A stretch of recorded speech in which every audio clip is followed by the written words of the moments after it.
Ladies and gentlemen, good day and welcome to the Arvind Smart Spaces Limited discussion on financial results for the quarter and half year ended on 30th September 2021 conference call.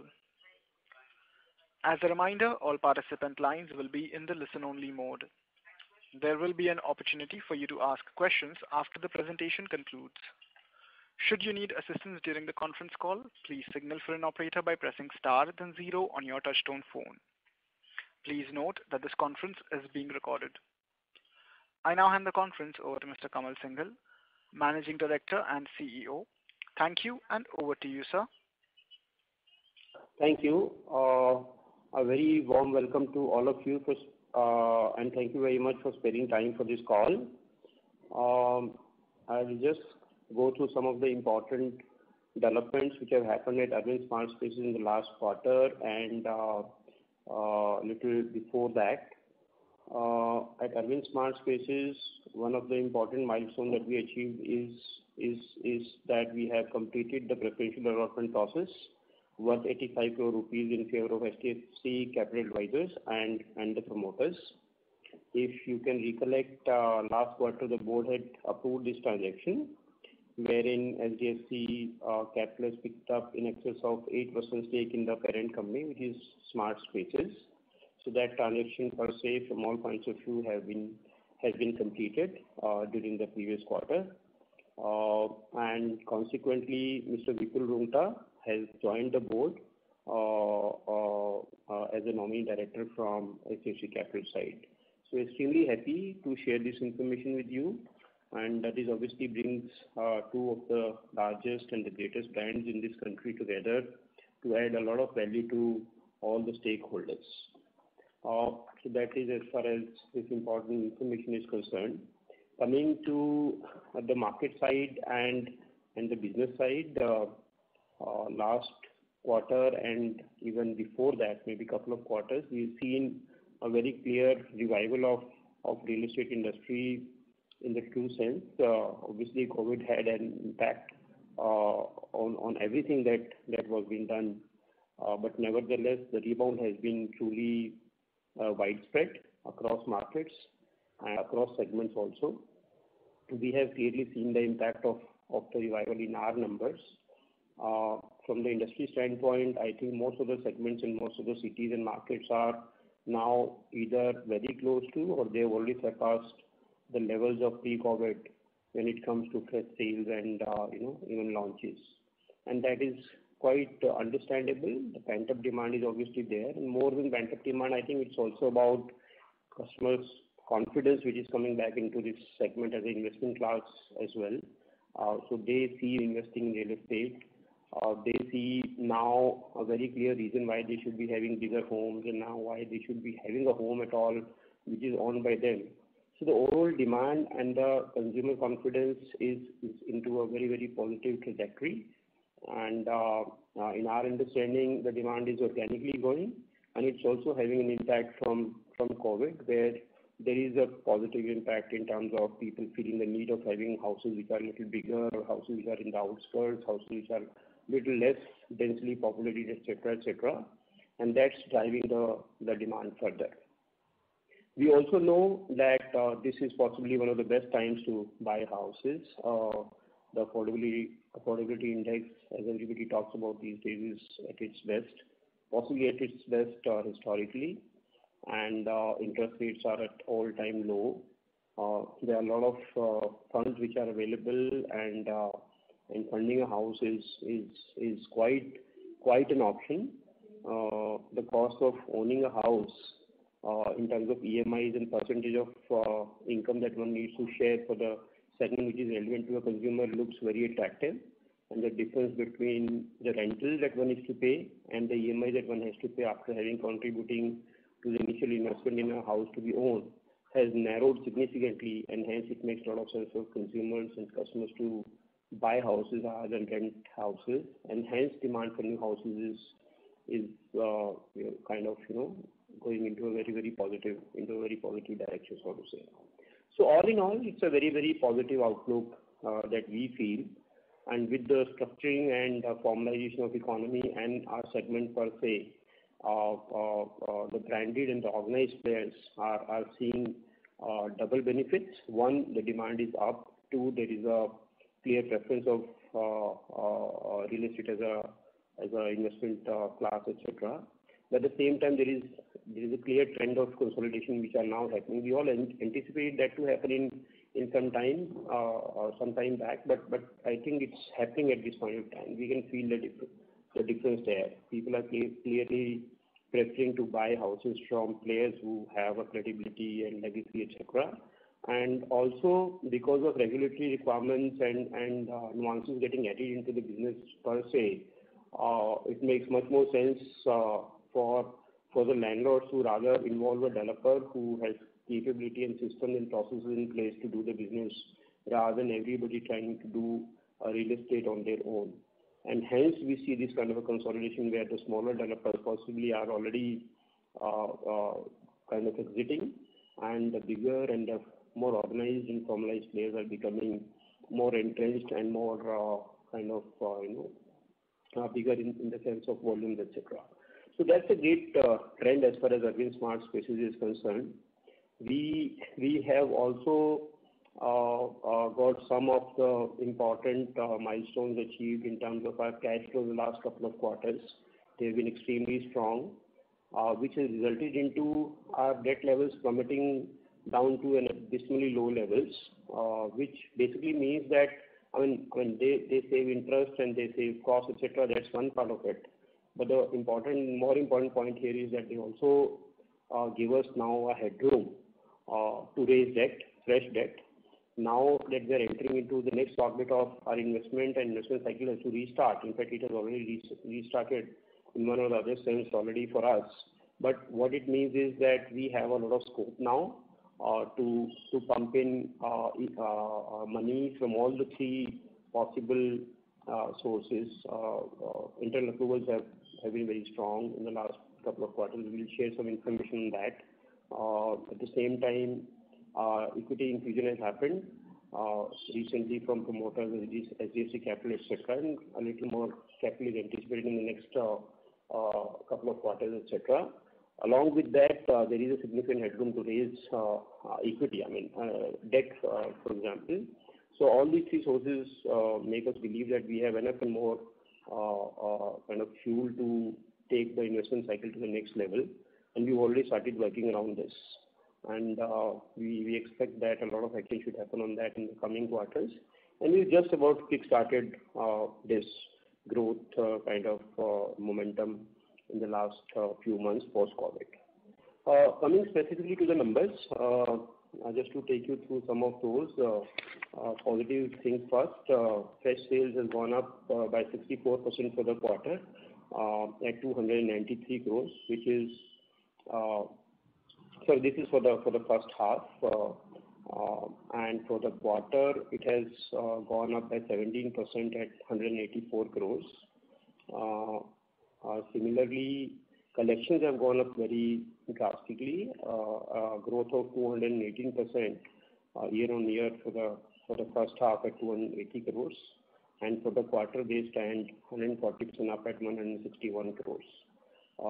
Unrecognized revenues are at 955 crores as on 30th September, against a number of 562 crores last year, same time. In terms of financial numbers, revenues are up 31% year-on-year for the first half at 52 crores, and there is a decline of 14% year-on-year for the quarter at 25.7 crores. That is up by 8 crores to 5.2 crores as compared to last year for the first half, and there is a 37% growth on a very small base, obviously, of around 2.7 crores for the current quarter. So that's broadly the snapshot of revenues, collections, etc. We definitely are still lagging behind in terms of recognizing revenue in books of account, and that's why we keep seeing these peaks and troughs into our reported numbers in the formal sort of books of accounts.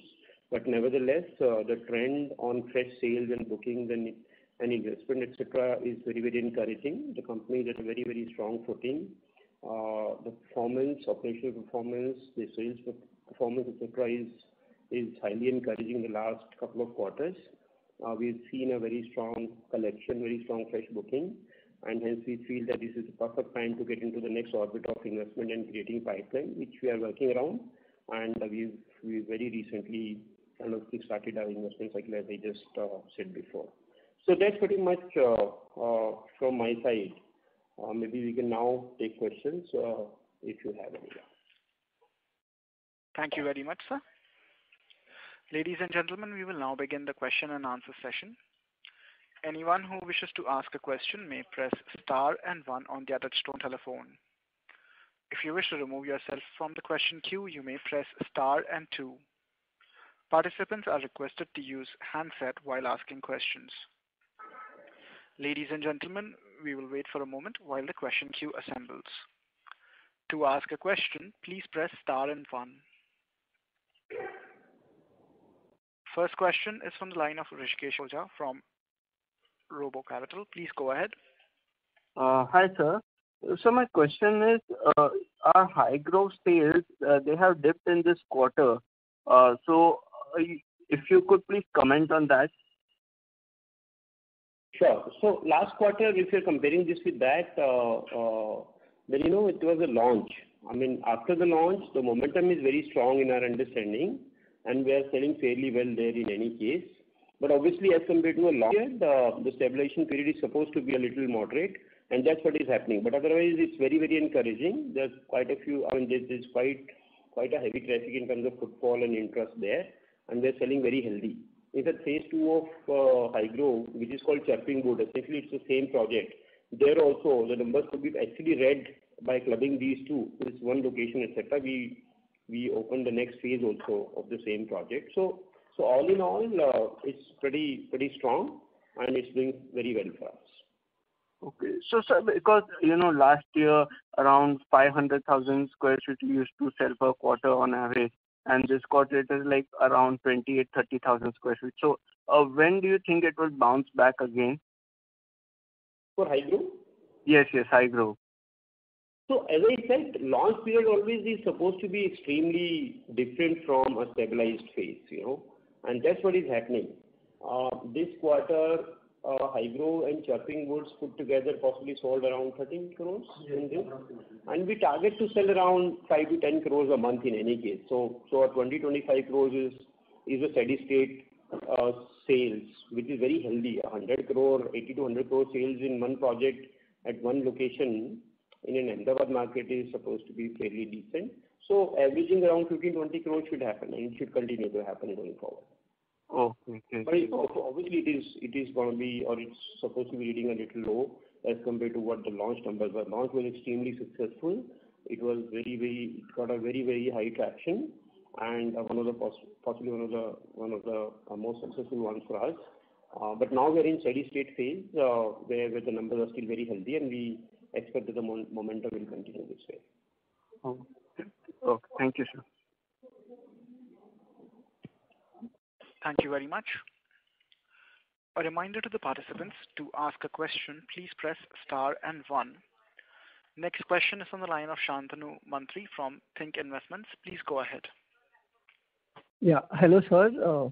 Congrats for a very strong fresh sales and booking number. My question, I have two questions. The first question is, I wanted some details on the cash flows for the quarter. So we know your collections are at 161 crores. I wanted to know some details on the cash outflows for the quarter. So the construction cost, the overhead outflow, and the finance cost. I'll request Ankit, our CFO. Yeah. So to answer your question, we do not give very specific details on quarter-wise outflow, but for your good analysis and comparison, now we have started giving you a project at a summary level, operating cash flow. So we have presented this operating cash flow for a June quarter on September 28th as a part of corporate strategy presentation, which is there on our website. You can go through that. and now we have refreshed this for September. So the delta you can derive as a Q2 number instead of giving very specific number. And besides that, as we discussed and we promised in the last conference call that we will be giving more details in terms of cash outflow and all. So this is the format we have chosen, and now we will be presenting this format every quarter in terms of what is the estimated operating cash flow from the business which has been launched and which is yet to be launched. So I'll suggest you go through the refreshed presentation which is already uploaded. Yes. Yeah, it is already uploaded. It will have a fair amount of data on operating cash at project level, etc. I think most of the queries should be answered there. But as a very broad conclusion, we can say that the collection is what we know. The debt levels have gone down quite decently during the period, and it has gone down by around 50 crores. So this 50 crore pretty much was the surplus after covering for overheads and construction expenses and everything else that one was supposed to be spending. And in fact, little bit of that money also went towards acquisition of new projects. So after covering for all these, 50 crore net reduction in debt has come. So that's the net summary of this, but the presentation should give you a little more detail about how things have moved at the project level on operating cash. Sure. So my second question is now on a broader level. I see we have around 955 crores of unrecognized revenue and another 2,900 crores of inventory, which will come, which includes both our launched and to be launched projects. And this I'm seeing will happen over the next 3 years. So we have around a total sales of 3,900 crores, and if I just do a rough calculation, around 1,100-1,200 crores of EBITDA. So and that's also shown in your presentation that 1,278 crores of estimated operating cash flow. So my question here was on timing. So I see most of these projects are going to get completed in 2024. So if you could give us some picture on division of these cash flows for the next 3 years in your estimate, that would be really helpful. So in the presentation, if you see one of the slides which is called project details, and in the segment B, which basically refers ongoing projects, in some of the other files we know, in the other files we know how much is operating cash expected for those ongoing projects, and also this sheet tells you by when the project is expected to be completed. So this will give you a fair idea and a basis to do the numbers and calculation to essentially arrive at an NPV, if that's the idea that you are trying to achieve with these two sheets put together. Now I think it's important to just collate these two things, and you should get the numbers or the analysis that you possibly wanted to do from this. We don't provide year-wise forecast. But year-wise forecast at this point in time we don't provide. I mean, we are currently focusing on execution and also focusing on what we have immediately on our hands. So we just want to be a little conservative about forecasting times in future. But I think there is enough and more data for a real estate expert to decipher and calculate what kind of number can be expected from these coming 2-3 years. Understood. So one last question. This 1,278 crores of estimated operating cash flow, this is our share, right? Because on few projects we have 55% revenue share, 45%. So that's adjusted for that, or it's on the overall project level? That is absolutely adjusted for everything. Okay. This is a net of all expenditures, and this is only for the ongoing projects and projects which are already acquired and in the process of launching. This does not include the current investment plans that the company has, because we are almost reaching a zero debt level, or we've already reached a zero debt level. Right. At this point in time, and we've got fresh equity, etc. So we're not even counting our imminent investments which are being planned in next couple of months, 3-4 months time from now. So this is only about this as it exists today without counting for any investments, and this is obviously only our share and nothing else. Okay, sir. Thank you so much. That's it from my side. Thank you very much. Before we take the next question, we would like to remind participants that you may press star and one to ask a question. Next question is from the line of Ritvik Seth from One Up Finance. Please go ahead. Hi. Sir, congratulations on a great set of results for the half and the quarter as well. Sir, I have a few questions. Firstly, can you throw some light and some broad comments on the potential of the HDFC investment that they've done at the company level?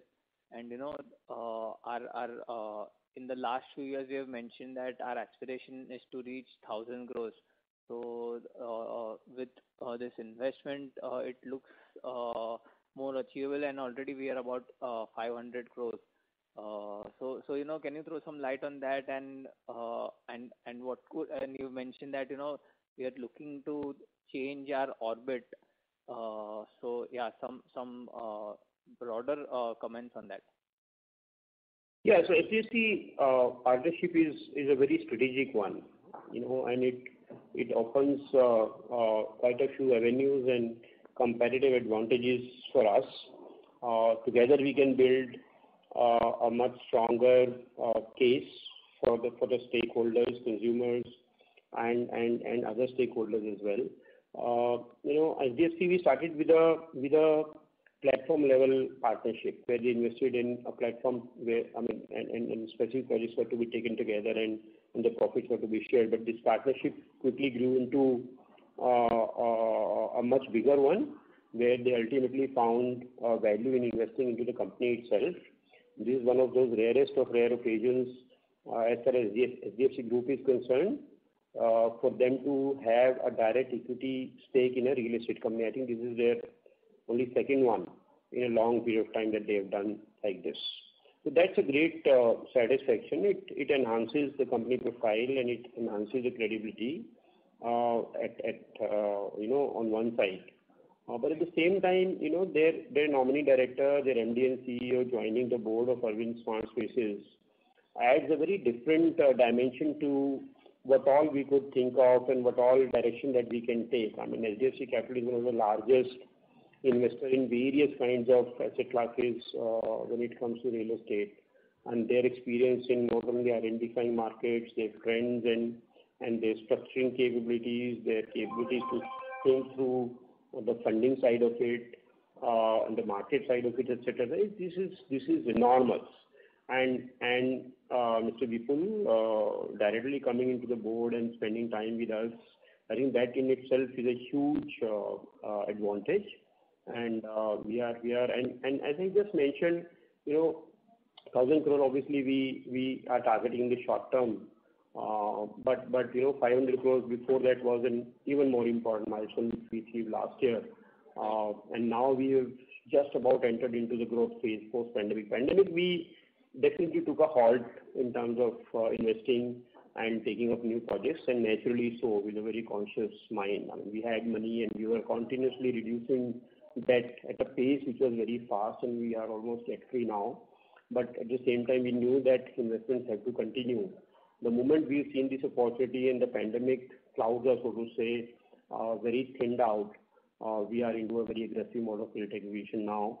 And HDFC being there makes us much more comfortable about acquiring and getting into next orbit, as you said. So all in all, this is supposed to be a major boost to us.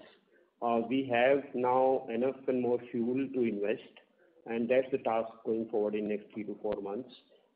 Internal approvals have given us money, equity infusion has given us money, and there's a very, very significant headroom to raise debt. Even if we were to remain very conservative on debt, still there is a significant headroom. So all put together, we are planning to have a major investment cycle in next couple of months, 3 months time from now onwards. Right. And sir, on the new acquisition that we have done in Sarjapur, I believe it's a JV as per your presentation. So, when do we expect it to get approvals and launch? Will it be this year or it will be in FY23? I think it should be more like the first quarter of next financial. Okay. I mean, a month here and there, if you are very lucky, maybe we can just about hit the last week of this financial year end, but that's too much of a precision in terms of prediction. But more like first quarter of next financial should be when we should be able to launch this. Okay. Okay. And another project that we have, the upcoming one at Devanahalli. So that's a JV project according to the presentation, but our economic interest is mentioned at 100%. So can you clarify on that? Like.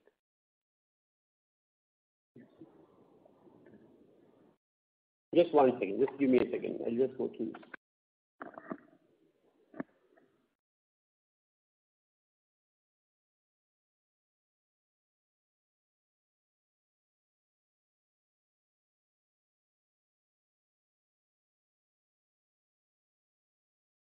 So this is the HDFC platform project that you are talking about. Okay. Okay. And in the platform, HDFC, as far as the entity level profits and these predictions are concerned, they entirely belong to us because they have contributed money through an OCD route. So that's the cost side of it. Okay. And whatever EBITDA and other projections are given there, they belong to us. So that's why at the entity level, it's a 100% owned project by the entity, which is 100% owned by us, HDFC being an OCD provider. Okay. So basically, we'll be providing the interest to them, Correct. and we'll be getting the profits, net profits out of the project. Correct. Correct. Right. And so my one more clarification on the previous participant's question. Even I had a similar question on the estimated operating cash flow. So if I look at the project that we have given on the project details slide, and if I compare it to the estimated operating cash flow, it looks like that 1,200 crores of estimated operating cash flow is for the total ongoing and completed projects and upcoming projects.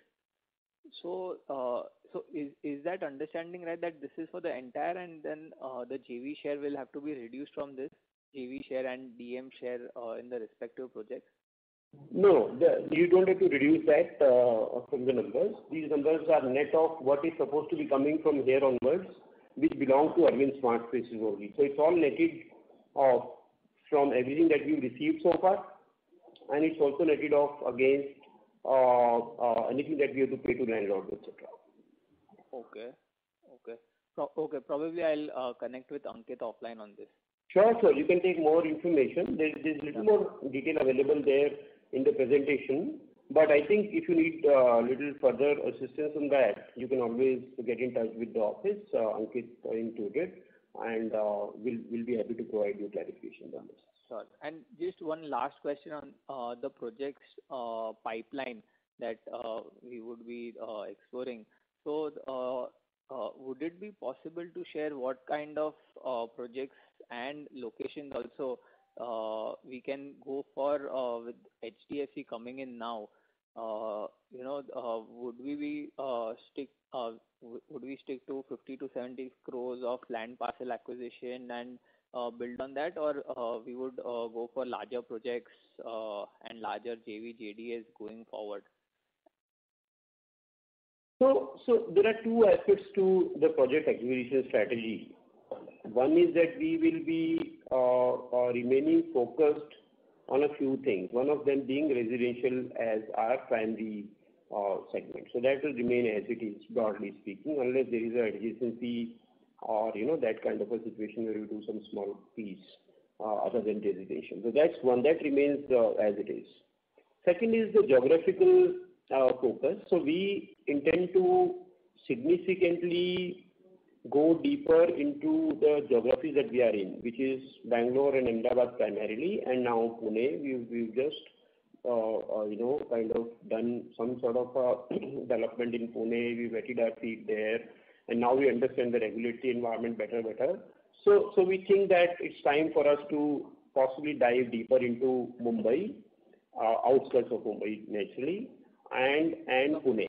I mean, having done one of these kind of beta projects.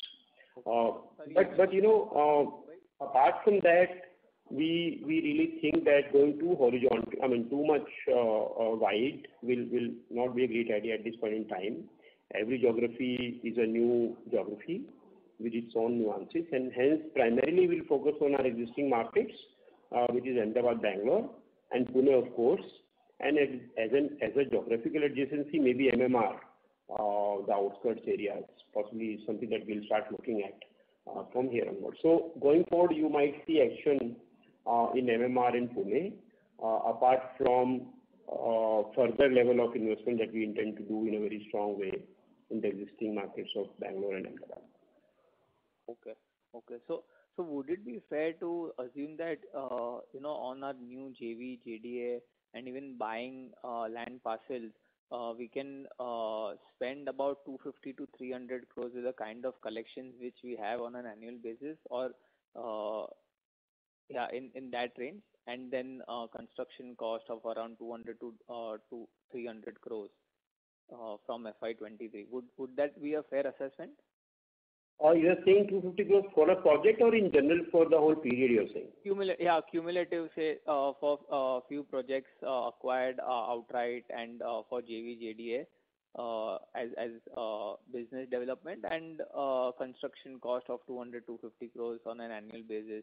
So that would be 400 to 500 crores of about collections that we could have. So would that be a reasonable assessment? Because with the kind of internal cash flow, with the kind of leverage ratio, and with HDFC coming in as well, would this be a reasonable assumption, or it sounds aggressive to you? There are two ways to look at it. One is a snapshot, which is the current snapshot in terms of where we are at this point in time. Obviously, our debt levels used to be 250 to 75 crores or thereabouts. And that level has to come back, isn't it? For the reasons of very strong cash flows, etc., and we having a halt in our investment cycle due to pandemic, that money obviously has been repaid, but obviously it has to be claimed back on a higher equity base significantly. We've added 2 years of profits, and we've also added the preferential share capital we just thrown into the company. So the equity base has gone much wider. But having said that, very commonsensical understanding could be that the old level plus something is a debt headroom that we have as we speak today. So around 350 crores odd. And obviously we have reserves, we have fresh equity which has landed into our banks, which are not utilized at this point in time. So all in all, 450 crore rupees of investment in next few quarters should be fine. It's pretty much doable and targeted, so to say. So that's the beginning point. And from there onwards, depending upon cash flows, internal accruals, and how projects are launched, timelines, etc., we should have a very healthy investment plan every year going forward. Sure. That's very encouraging, sir. Thank you and all the best. Thank you. Thank you very much. Next question is on the line of Deepak Poddar from Sapphire Capital. Please go ahead. Thank you very much, sir, for the opportunity. So just wanted to clarify one thing. Will it be fair to say like Ahmedabad and Bangalore together next 3 to 4 years can generate 4,000 crores of revenue? Will that be fair, or we are at 500 crore sale, and very soon we want to double it to a 1,000 crore sales, right, on an annual basis. So in 3 to 4 years, 3 to 4,000 crore is not a problem at all. Our inventory itself is 3,000 crores at this point in time from the current projects. That's pretty much possible. This is a small piece, and it's not going too deep into these markets. It's very shallow in our understanding. So we're doing some 4 or 5 projects in Bangalore and 4 or 5 projects in Ahmedabad, but I'm sure Bangalore can easily take 3 to 4 times what we are doing at this point in time in terms of volume and square feet, etc. And hence going deeper and to sell 1,000, 2,000 crores every year in these 2 markets should be possible. And then we are also thinking of going to MMR and Pune going forward. So I was also talking about the revenue recognition as well, because we have got about 1,000 crores of unrecognized revenue and inventory of 2,900 crores. So that ideally will get recognized into revenue over next 3 to 4 years, right? That entire 4,000 crore. Correct. That's correct. On an average, yes, some projects might span a little beyond, and some of them will actually happen much faster in next 1.5 years only, and revenue recognition should also happen like that. Apart from the normal kind of fluctuations which one expects because of the times when individual projects get completed and hence accordingly coming into books of account. But yeah, on a very broad basis, 3 to 4 years, this revenue recognition should come into our books of account. Revenue. And generally, the projects that we are doing is in the range of 28 to 30% EBITDA margin, right? That you have maintained in the past. It's really consistent for a long time, and that's how we work on our projects. And broadly speaking, 25 to 30% margin should be something that one could kind of guesstimate looking at the past trends. Okay, understood. Yeah, thank you very much for the clarification. That's it from me. All the way. Thank you. Participants who wish to ask a question may enter star and 1 at this time.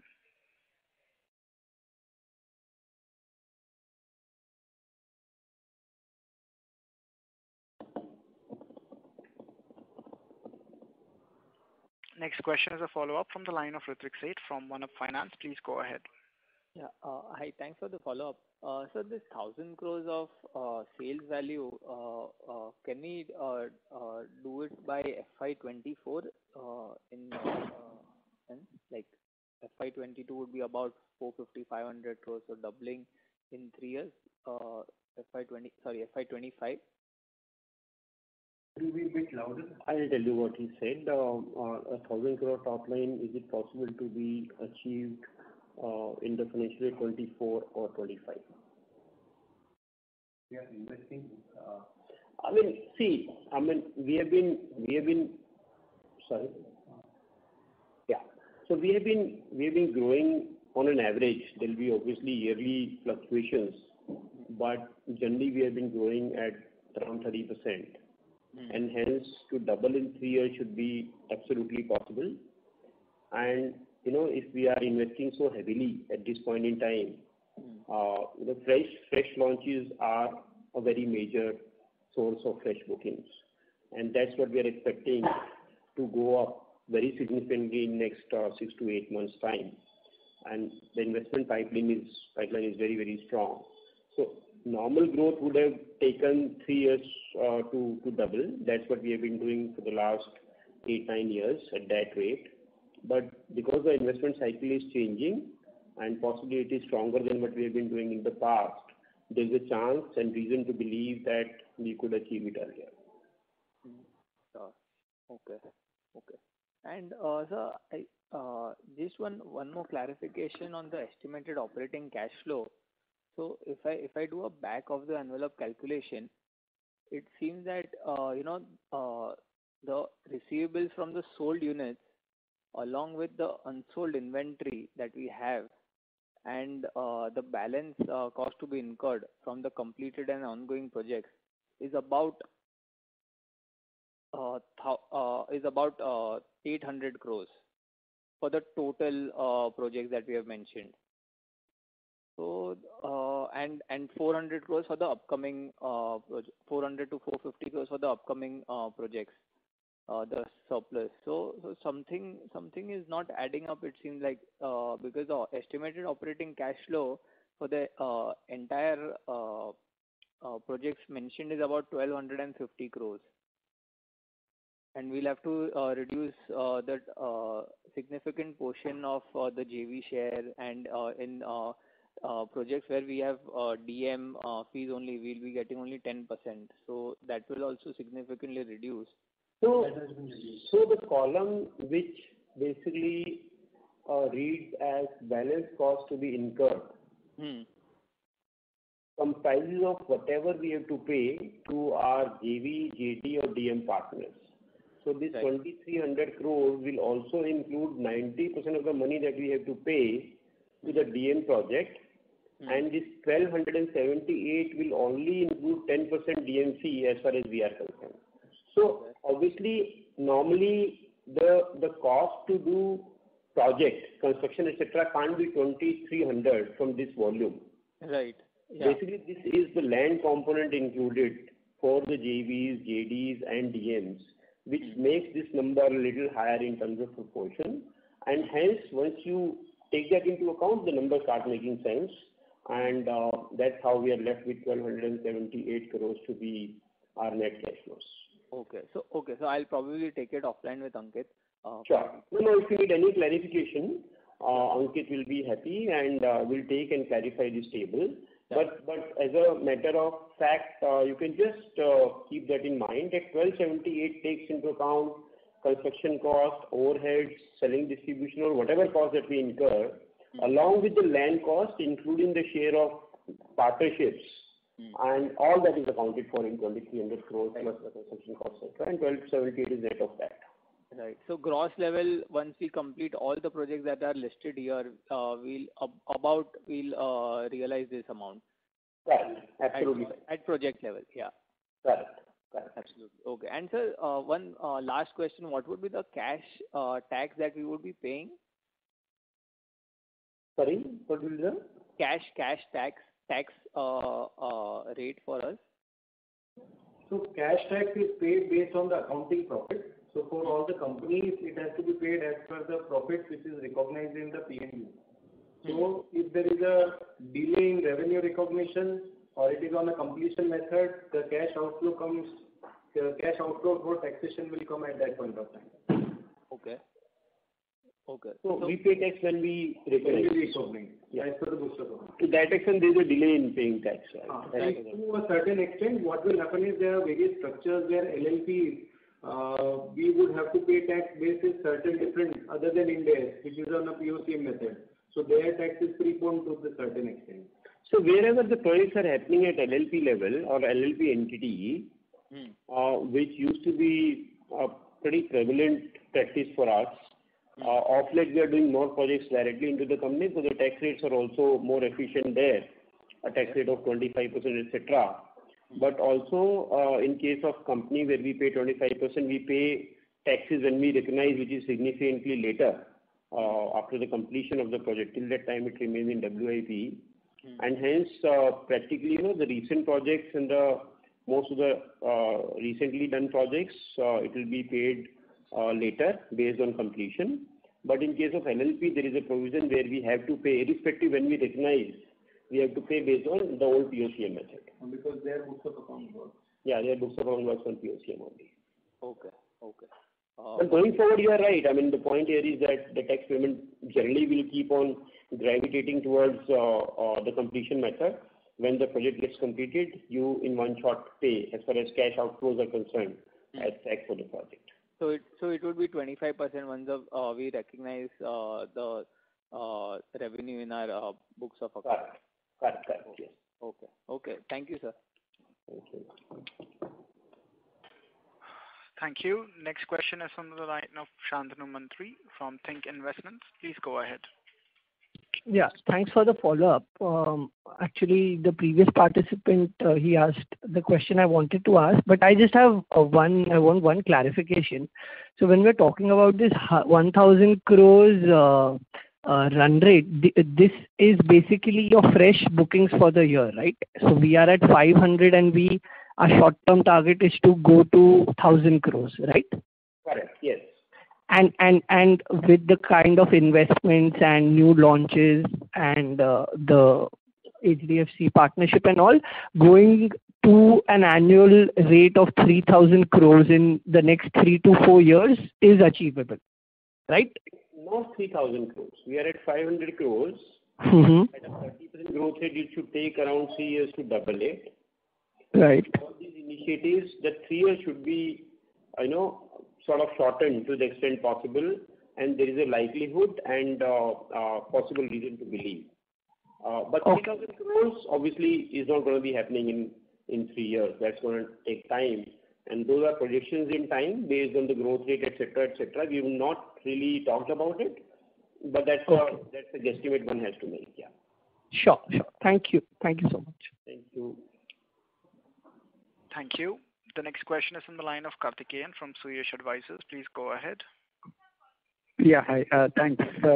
Couple of conceptual questions on the business model. As you move ahead, given the challenges involved in horizontal projects versus vertical, how should the mix evolve, say, over a 2-3-4 year time frame? So there'll always be a healthy mix. I mean, we're not going to be going either ways too much. Current trend and the past trends have been a little bit of orientation going towards horizontals. And within horizontals, there are two very distinct segments which operate in a very different way. The plotting is one product, and the other is villas. Now, villas are not very different from what all is required to be done in terms of expertise and selling and, connecting with customers, etc., as compared to an apartment. But plotting definitely is a very, very different animal in terms of money, in terms of, commitment, in terms of upfront investments in land, etc., etc.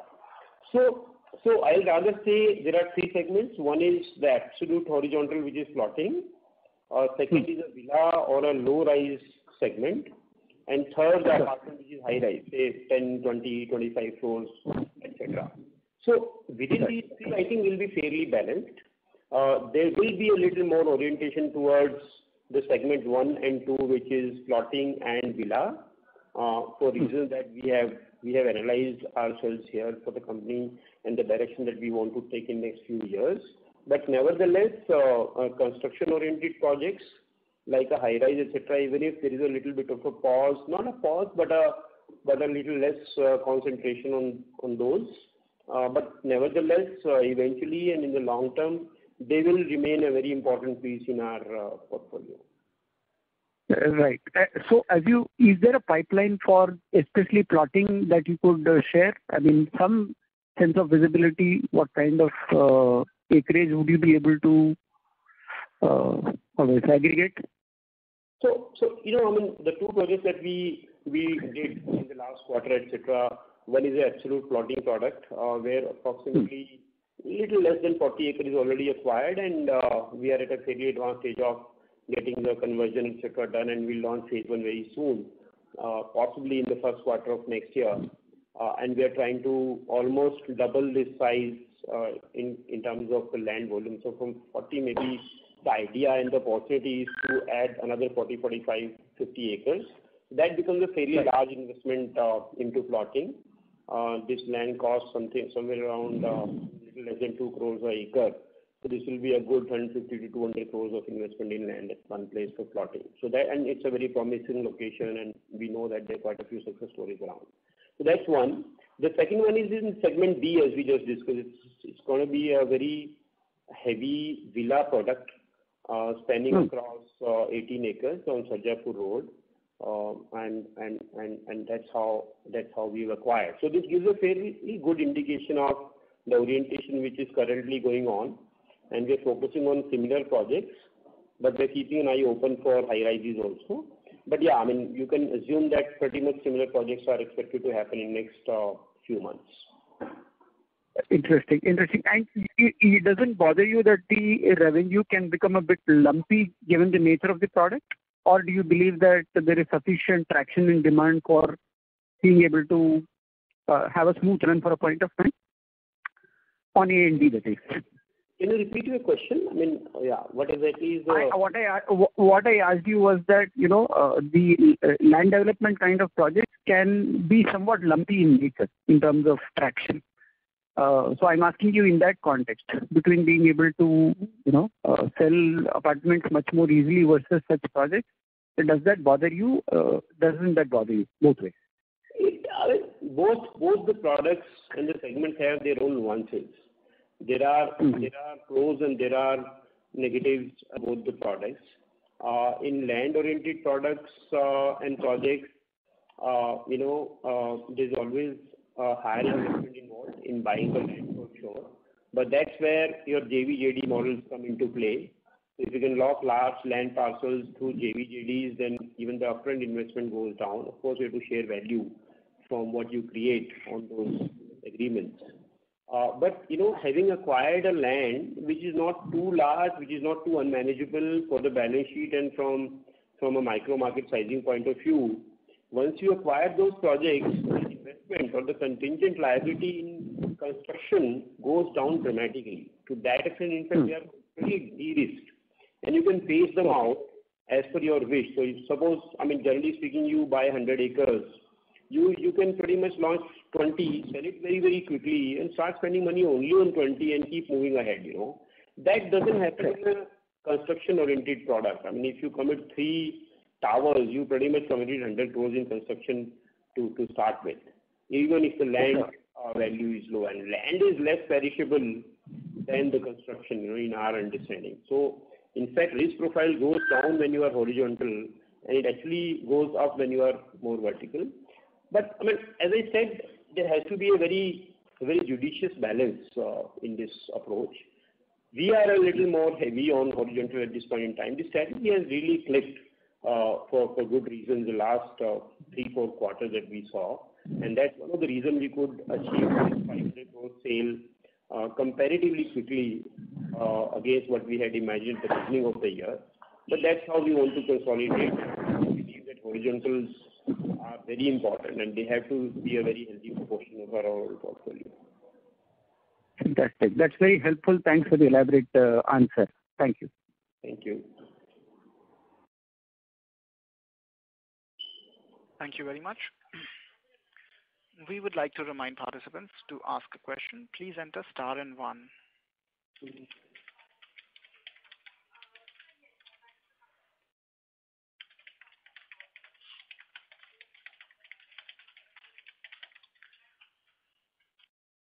We would like to remind our participants that you may press star and 1 to ask a question.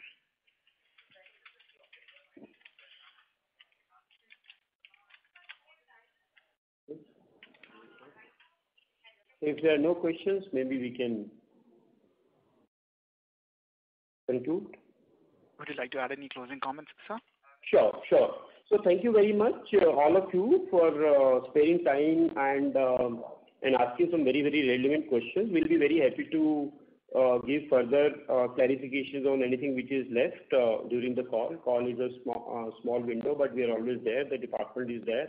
Ankit is there, and his team will be very happy to share more information, whatever is possible from our end. The quarter has gone very strong. The year is going very strong for us. Last year was one of the major milestones that we achieved. Going forward, we see a lot of green shoots, a lot of regions to believe that we are in the right. We are here to kind of capitalize on the right kind of environment which exists all around us, and we are very, very positively placed to exploit the positive which faces us. Investments are the key. Project pipeline is the key, and we clearly know our priorities in terms of consolidating that. We know that we lagged behind the last few quarters due to pandemic on investment cycles, but that's what the target is, and that's what the endeavor is from here onwards. And we are very confident, and the team is working around quickly building a pipeline, and hence the focus is on creating inventory, creating opportunities, and creating avenues to grow in terms of fresh sales. The strategy is already yielding results, and we are sure that we'll keep consolidating on what we have built so far. Thank you very much for joining us. Thank you very much, sir. Ladies and gentlemen, on behalf of Arvind Smart Spaces Limited, that concludes today's conference call. Thank you all for joining us, and you may now disconnect your line.